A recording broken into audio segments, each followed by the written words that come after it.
Ever since ancient times, a big point of medicine has always been the antibiotic, a wound dressing, and what was essentially an ancient bandage. Today I will be covering the evolution of these three topics. In ancient Egypt, they would originally use something such as beer as an antibiotic. They would use honey to cover as a more powerful antibiotic. They would use beer as something to sterilize and the honey as an antibiotic. And they would wrap it in a linen cloth, which would allow the injury to stay covered and not have anything enter the wound. Similarly, in ancient Mesopotamia, they would use beer to sterilize, they would use honey as an antibiotic, or they would use something as milk and water to help wash out the injury. The ancient Mesopotamians also used a unique formula of a pine cone turpentine, a fir turpentine, some tamarisk flour, some daisies, some ground flour, beer, and milk. They would use this specifically in a copper pan due to the agents in alcohol, fermented agents in alcohol, combining with copper to create an antibiotic. In ancient Greece, they would use this strategy as well, as they would combine either vinegar or wine with lavender oil to help sterilize and keep a wound wet, because the Greeks were the first to believe in a wet wound healing more efficiently than a dry wound.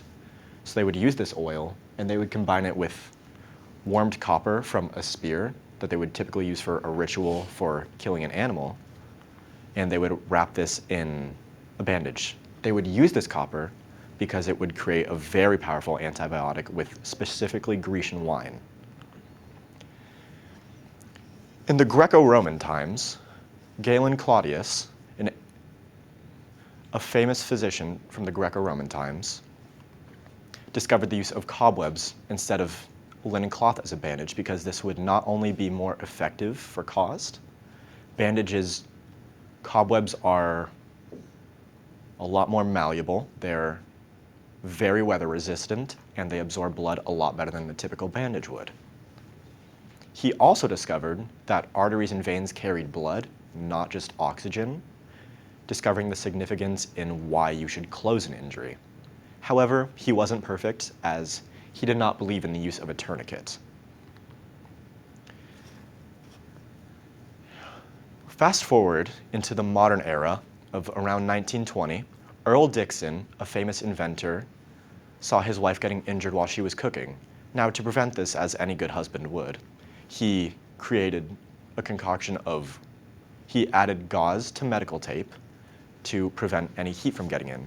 Now, this would create what was originally the first Band-Aid. However, the first Band-Aid was always in a large roll, and this would be around 5 years in the future from Dixon's original invention, which would be the first cut-to-fit Band-Aid.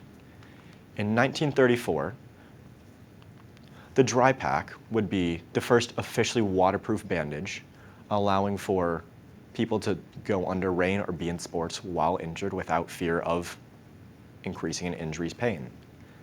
However, in the future, around 20 years, Neosporin was discovered as an extremely powerful antibiotic agent and healing cream.